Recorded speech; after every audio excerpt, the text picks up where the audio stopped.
오늘 주님께서 부활하신 부활주일입니다. 오늘 이 자리에 오신 여러분들, 또 온라인으로 함께 예배를 드리신 여러 성도님들 주님의 이름으로 환영합니다. 우리 성탄절에는 메리 크리스마스 이렇게 인사하죠. 우리 부활절에는 해피 이스터 이렇게 인사합니다. 우리 함께 인사하겠습니다. 해피 이스터. 예, 옆에 아무도 안 계시면 혼자 해피 이스터 하시면 됩니다. 예. 우리 부활절, 예수님을 믿는 우리 성도들에게는 너무나도 기쁘고 감사한 날입니다. 그러나 이 믿지 않는 분들에게는 이 부활절이라 그러면 그냥 자기와 상관없고, 또 더 나아가서 무슨 부활이 있다고 그래, 그냥 믿어낸 이야기를, 지어낸 이야기를 믿는 거지, 이렇게 생각하는 분들이 참 많이 계신 것 같습니다. 그러나 성경은 읽으면 읽을수록 일관되게 예수님의 부활을 이야기하고, 또 기독교 역사에서 부활은 교회가 시작되는 가장 중요한 동력, 그리고 역사적 사실이 되었습니다. 하지만 일반 역사로 예수님의 부활을 편입하기에는 세상 사람들은 당황스러워합니다. 역사로 편입하려면 어떤 조건들이 필요할까요? 영국의 저명한 역사학자인 E.H. 카라고 하는 분이 쓴 역사란 무엇인가 라는 제목의 책이 있습니다. 이 책은 미국 시사주간지인 타임즈에서 죽기 전에 보아야 할 100권 중에 하나로 선정된 아주 손꼽히는 명작입니다. 이 책에는 이 역사가 무엇인가를 정의하면서 역사로 편입되기 위한 3가지 원칙을 다음과 같이 제시합니다. 첫째로는 개연성의 원칙입니다. 개연성이라는 건 뭐냐? 역사는 이 사실을 모은 것이 아니라 시공간 내에 벌어진 사실들을 수집해서 가장 개연성 있는, 가장 설득력 있는 해석을 내놓는 것이라는 겁니다. 예를 들어서 이순신 장군이 정말 백의종군 했느냐, 거북선 오늘날 박물관에 전시된 것 같은 모습이냐, 이거는 논란들이 많이 있습니다. 여러 가지 역사적 사실들을 수집한 다음에 그 다음에 어떻게 하느냐, 가장 설득력 있는 해석을 내놓는 것이 역사라는 것이죠.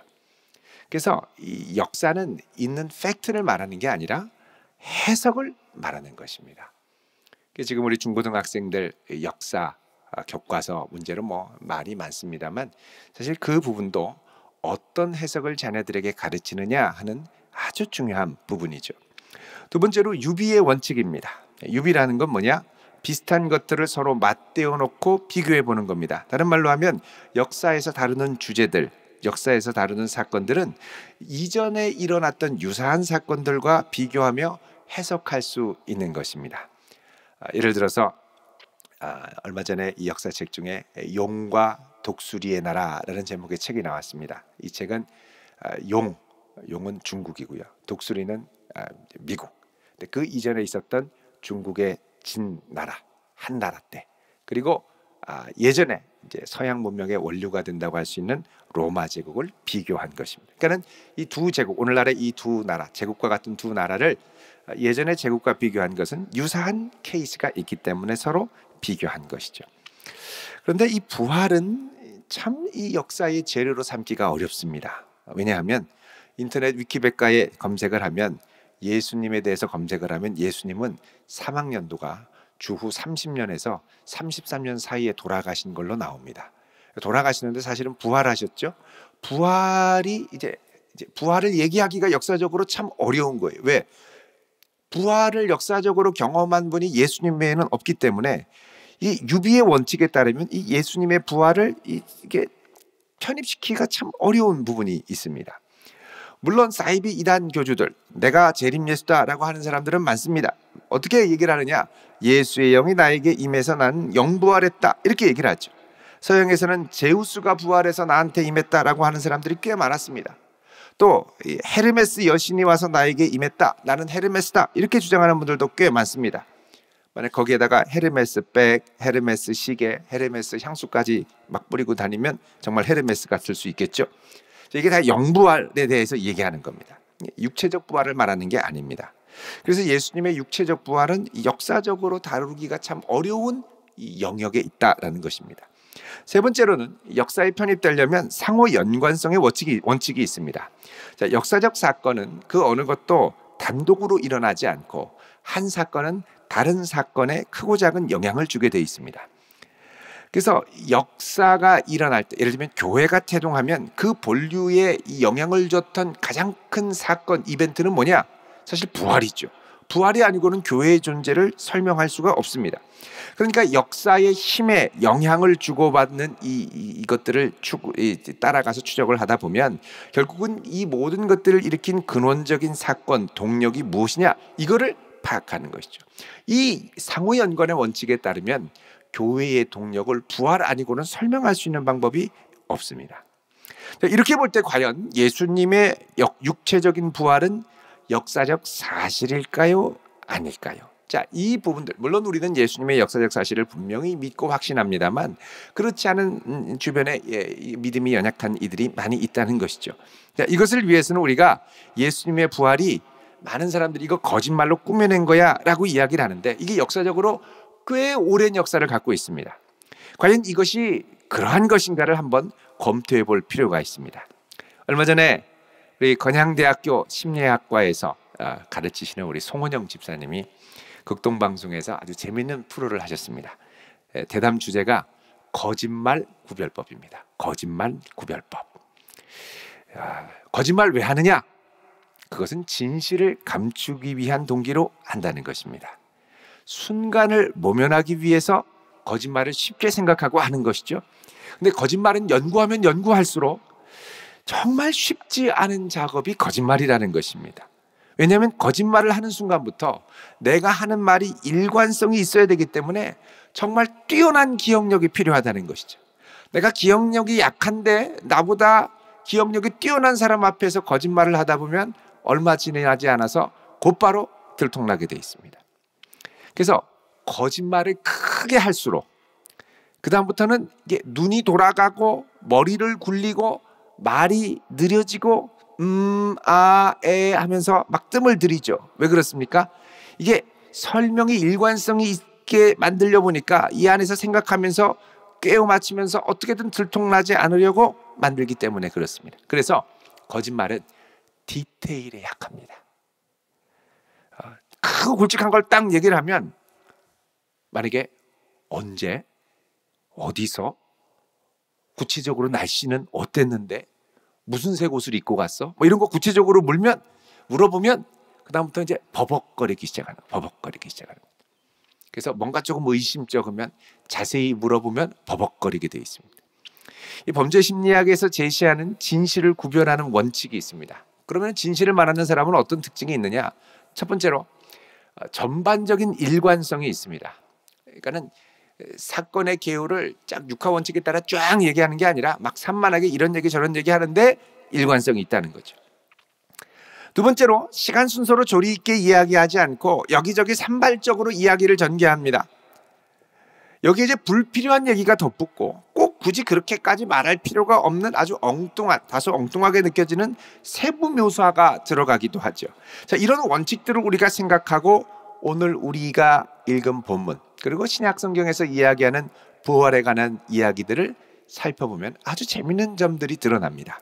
자, 먼저 우리 예수님의 부활을 감추기 위한 이 경비병들의 거짓말을 한번 보도록 하겠습니다. 28장 11절에 보시면 이 경비병들이 이 천사가 나타나서 돌을 굴린 걸 보고 혼비백산에서 도망가서 거의 죽은 자처럼 됐는데 이걸 이제 11절에 보면 경비병 중 몇이 성에 들어가서 모든 일을 대제사장들에게 이야기를 합니다. 그러자 12절에 이 대제사장들이 장로들과 함께 모여서 의논합니다. 무엇을 의논합니까? 거짓말을 만들기로 의논한 것이죠. 그러면서 군인들에게 돈을 많이 주며 입막음하는 겁니다. 이르기를 13절에 너희는 말하기를 그의 제자들이 밤에 와서 우리가 잘 때에 그를 도둑질을 하여 갔다 하라 이렇게 얘기합니다. 자, 이 말을 15절에 군인들이 돈을 받고 가르친 대로 했으니까 이 말이 오늘날까지 유대인 가운데 두루 퍼지더라. 그러니까 마가복음이 기록된 당시에 다들 유대인들은 이 거짓말을 당연한 것처럼 그럴듯하게 믿고 받아들였다는 것입니다. 이게 이제 그 당시부터 아주 많이 퍼져나갔던 이 거짓말 중에 시체 도난설이라는 겁니다. 시체 도난설. 예수님의 시체를 제자들이 가져갔다는 거예요. 근데 이게 당시의 디테일한 상황을 보면 이게 성립하기가 상당히 어려운 소문이라는 걸 알 수가 있죠. 자, 27장 65절을 보시면요. 빌라도, 로마의 빌라도가 너희에게 경비병들이 있으니까 가서 힘대로 굳게 지켜라 그러죠. 예. 그래서 66절에 그들이 경비병과 함께 가서 돌을 임봉하고, 그 당시의 무덤은 이 석회암에다가 굴을 파가지고, 아니면 자연적으로 난 석회 동굴에다가 시신을 좀 파가지고 안장을 한 다음에 크고 무거운 돌로 굴려가지고 딱 입구를 막아놓고 누구도 거기를 함부로 움직일 수 없도록, 들어가지 못하도록 막아놨습니다. 그렇게 막아놓고, 그리고 여러 경비병들과 사람들이, 관계된 사람들이 지키고 있는데, 생각해 보십시오. 오늘 이 거짓말의 내용이 뭡니까? 우리가 밤에 잘 때 그를 도둑질해 갔다. 그럼 잘 때가 언제 잘 때입니까? 경비병들이 지키다가 잘 때 몰래 가져갔다는 겁니까? 만약에 그렇게 된다면 돌을 움직이는데 소리가 안 날 수가 없습니다. 그 소리 듣고 다 깨게 돼 있죠. 이게 무슨 소리야 하고, 이 누구냐? 그리고서는 이제 소동이 일어났을 겁니다. 근데 그렇게 돌을 옮기는데 아무도 깨지를 않은 거예요. 그러면 무덤에 과연 그들이 지키고 있었을까? 근데 여기 오늘 말씀을 보면 이들이 거짓말을 할 때 뭐라 그러냐면, 밤에 우리가 잘 때 도둑질해 갔다. 그러니까 잘 때라는 게 무덤을 지키다 잘 때인지, 아니면 집에서 돌 막아놓고 잘 때 가져갔는지, 애매하게 이 세부 디테일한 묘사를 흐리게 되는 거죠. 그러니까 이게 명확하지 않은 두루뭉실한 말에 우리가 의구심을 표할 수 있다는 겁니다. 뿐만 아닙니다. 오늘 본문을 보면 어떻게 보면 불필요한 세부적인 묘사가 이 안에 들어간 것을 볼 수가 있습니다. 28장 8절에 보면 그 여자들이 무서움과 큰 기쁨으로 빨리 무덤을 떠나 제자들에게 알리려고 다름질했다. 뛰어갔다는 거죠. 뛰어갔다. 자, 여러분, 성경은 부활의 첫 증인을 여인들로, 예수님을 사랑하고 사모했던 여인들로 보도하고 있습니다. 예수님의 부활을 신뢰성 있게 하려면 그 당시의 분위기로 볼 때 이 부활의 증인은 여성들보다는 남성들, 제자들에게 먼저 우선권을 두는 게 나았습니다. 왜냐하면 그 당시에 이 여성들은 사회적인 지위가 낮았기 때문에 여성의 증언은 법정에서 공식적인 증언으로 채택되지가 않았습니다. 좀 억울하죠.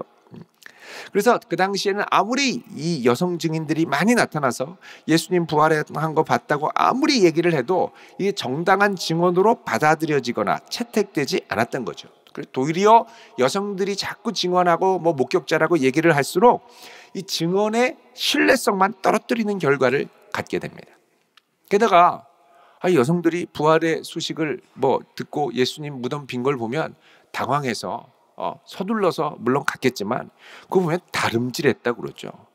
그 치마가 긴데 그 긴 치마를 입고 막 허겁지겁 뛰면 어떻게 하라는 겁니까? 비포장 도로에. 그것도 몇 킬로가 되는 건데 우리 여성분들 몇십 미터만 가면 확 해서 힘들잖아요. 그 당시에 이 여인들이 잘 뛰었는지는 모르지만 하여간 계속 달려갔다는 거예요. 그 다름질했다라는 걸 굳이 늘 필요가 있냐 이거죠. 근데 여러분, 이 다름질했다라는 게 보면은 여기만이 아니라 또 나옵니다. 요한복음 20장을 한번 보십시오. 20장 3절부터 보시면 여기서는 베드로가 그 소식을 듣고 다른 제자와 함께 무덤으로 가는데 4절에 둘이 가다가 같이 다름질하네요.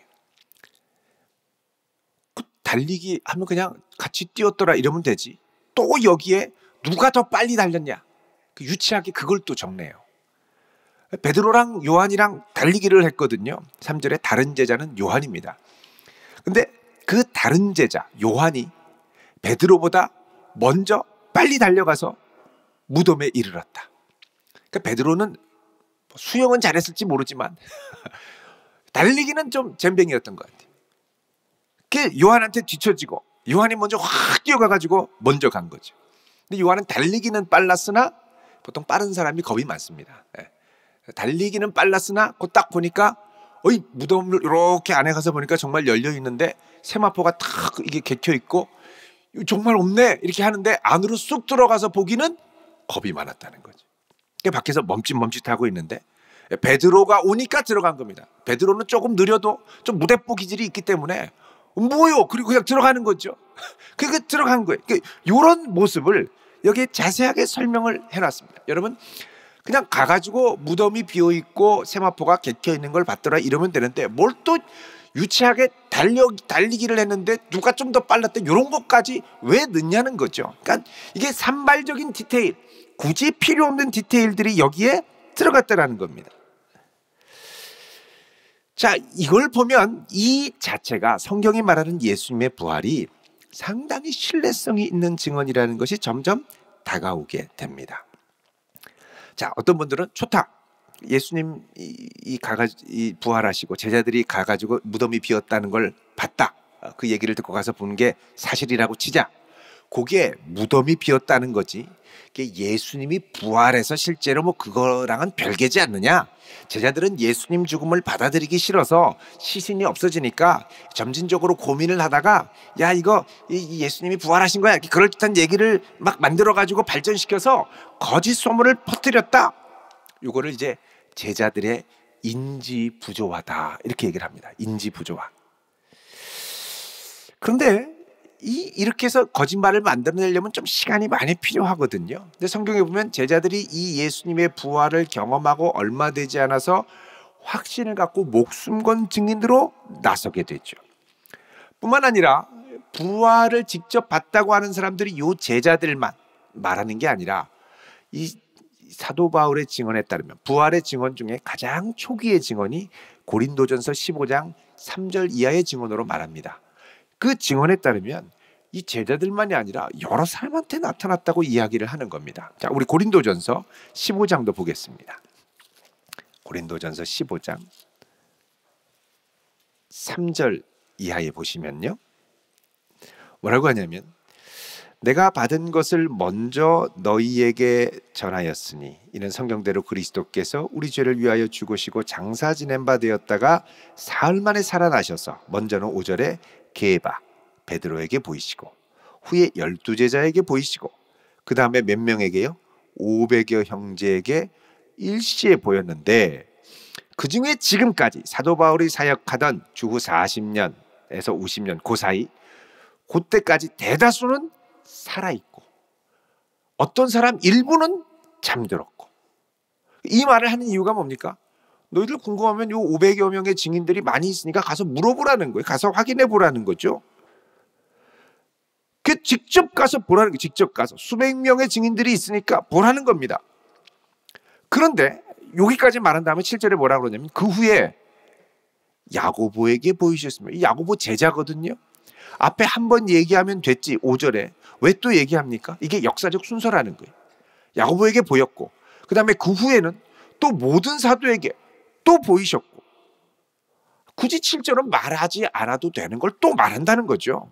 그리고 8절에는 나중에 나 같은 자에게도 보이셨느니라. 그러니까 지금 이게 수백 명의 역사적 증언을 역사적 사실과 함께 쭉 설명을 하는 것입니다. 자, 이런 거 보면 이 부활의 이 증인들의 확신이 상당히 강력했다는 걸 알 수가 있습니다. 만약에 제자들이 예수님의 부활에 대해서 모종의 거짓말을 꾸며냈다고 하면 이거는 그 당시에 이 유대적인 세계관이나 헬라적인 세계관에서 볼 때 다 그렇게 이렇게 설득력이 없는 조금 이렇게 어리석어 보이는 이야기일 가능성이 큽니다. 무슨 말이냐면 예를 들어서 그 당시에 유행했던 이 로마 시대를 지배했던 이 헬라적인 세계관을 보면 이렇습니다. 영혼과 이데아는 선하고 우리 내면의 영혼과 또 저 천상의 세계에 있는 이데아는 선하고 이 이데아 영혼이 들어있는 육신 물질계는 이데아를 모방한 거기 때문에 연약하고 흠이 많고 부패하고 불결하다 이렇게 봤습니다. 그래서 그 당시 헬라 사람들은 이런 흠결 많고 하자 많은 육신의 물질에서 벗어나는 것을 구원으로 여겼습니다. 그래서 플라톤이 나중에 독배를 먹고 감옥에서 죽는데 이게 뭐냐? 이 감옥에서 벗어나는 구원의 과정으로 묘사를 하죠. 플라톤의 저작을 보면, 자, 이렇게 흠결 많고 하자 많은 육신에서 벗어나는 게 구원이라고 하면, 여러분, 육체의 부활이라는 건 그렇게 반가운 일이 아닙니다. 바람직한 일이 아니죠. 왜 흠결 많고 하자 많은 육신으로 다시 살아납니까? 차라리 영혼의 감옥이라고 하는 육신을 벗어나는 게 훨씬 낫죠. 그래서 헬라적인 세계관으로 볼 때 이 육신의 부활이라는 건 그렇게 바람직한 사건이 아닙니다. 또 이거는 유대인들에게도 그렇습니다. 유대인들에게 1세기에 부활이란 뭐냐? 그 당시에 아주 상당히 많이 이게 읽히고 만연했던 이 유대의 종말을 기원하는 바라는 묵시 문학 작품들이 많이 있는데, 이것들을 쭉 살펴보면 여전히 로마의 압제가 계속되고 있는데 예수님이 부활했다. 그러면 그 당시의 세계관으로 따르면 상당히 부담스러운 어색한 부활이 됩니다. 왜냐하면 그 당시에 이 묵시문헌들을 보면 부활은 언제 일어나느냐? 이 세상이 완전히 망하고, 현재의 이 제국이 완전히 망하고 온 세상이 새롭게 되는 시대에 나타나는 현상이 성도들의 부활이라는 것이죠. 그런데 로마는 여전히 압제하고 세상은 하나도 변할 기미가 없는데 예수님 혼자만 딱 부활하셨다? 되게 어색한 부활이라는 거예요. 게다가 예수님이 당시에 메시아였다가 십자가에 죽으셨다면 부활하신 것보다는 그냥 죽어 계시는 게 그 당시의 사람들에게 더 많은 칭송과 이 그리움, 미덕을, 찬송을 받을 수가 있습니다. 왜냐하면 예수님 당시에 이게 그 정치적으로, 군사적으로 사람들을 나를 따르라 하면서 일으켰던 자칭 메시아들이 한 60명 정도 있었습니다. 한 60명 정도의 이 메시아들 중에 상당수는 거의 다 로마에게 잡혀가지고 처형을 당했습니다. 뭐 십자가형도 당하고요. 자, 그런 와중에 예수님도 처형당한 메시아다 하나도 어색하지 않습니다. 오히려 안타깝죠. 참 숭고한 가르침을 주셨던 분인데 더 추모하고 기억할 수 있습니다. 그런데 이 모든 자연스러운 결론들을 뒤로 하고 예수님을 따르던 제자들, 여인들, 그리고 500여 명의 사람들이 다 예수님 부활하셨다고 얘기를 하는 겁니다. 자연스럽게 말을 꾸밀 거면 부활했다고 하는 게 어색해진다는 것이죠. 이건 예수님이 부활하신 것을 보았다, 실제로 보았다라고 하는 이 진실된 증언이 아니고는 설명할 길이 없습니다. 게다가 이걸 사상적으로 발전시키거나 뭐 이렇게 다듬을 여유도 별로 없었습니다. 왜냐하면 예수님 부활하시고 얼마 안 지나서 성령이 임하신 다음에 제자들은 그 다음부터 어떻게 했습니까? 목숨 걸고 예수 부활의 복음을 증거했던 것이죠. 로마와 유대교의 위협 가운데서도 예수님이야말로 우리 죄를 지시고 하나님 앞에 죽으신 어린 양이고 사흘 만에 다시 부활하신 구세주다, 이거를 아주 겁없이 담대하게 증거했습니다. 자, 목숨 걸고 이 증거를 했던 대부분의 사도들은 이 사도 요한을 제외하고는 다 부활의 증인으로 순교했습니다. 여러분, 보통 거짓말을 꾸며냈을 때는 몇몇은 끝까지 이 거짓말을 지키고 거짓말 아니라고 하다가 죽고, 그 중에 몇 명은 거짓말이니까 더 이상 뭐 우물쭈물하다가 그냥 어디론가 잠적해서 사라지고, 몇 명은 사실은 그러면서 이 거짓말에 숨겨진 이 비리를 폭로하고, 보통 이게 이제 우리 사회에 일어나는 일들입니다. 그런데 예수님의 제자들은 한결같이 모두 예수의 부활을 확신하고 여기에 자기 목숨을 걸었다는 거죠. 이거는 부활이 사실이 아니고는 직접 내가 보고 체험하지 않았으면 절대 일어날 수 없는 불가능한 일이라는 것입니다. 예수님께서는 제자들에게 부활하시기 전에 3번이나 살아날 것을 거듭 말씀하셨죠. 근데 그때 제자들의 반응이 어땠습니까? 안 믿는 분위기였습니다. 못 알아들었고요. 자, 여러분, 마가복음, 우리 요즘 마가복음 강의를 하는데 한번 보겠습니다. 8장 31절 보십시오. 마가복음 8장 31절. 자, 이렇게 말씀합니다. 인자가 많은 고난을 받고 장로들과 대제사장들과 서기관들에게 버림받아 죽임을 당하고 사흘 만에 살아나야 할 것을 비로소 그들에게 가르치시되, 자, 죽음과 부활을 알려주시니까 제자들이 32절에 어떻게 해요? 예수님을 붙들고 항변하며, 영어 성경에 rebuke라고 되어 있습니다. 막 꾸짖는 거, 예수님 혼내는 거, 이러면 안 된다고. 못 알아듣는 거죠? 자, 9장 가보십시오. 9장에 가면 31절에 또 말씀합니다. 이는 제자들을 가르치시며 인자가 사람들의 손에 넘겨져 죽임을 당하고 죽은 지 3일 만에 살아날이라는 것을 말씀하셨기 때문이더라. 그런데 32절에 어떻게 합니까? 제자들은 이 말씀을 깨닫지 못하고 묻기도 두려워했다. 벌벌 떠는 거예요.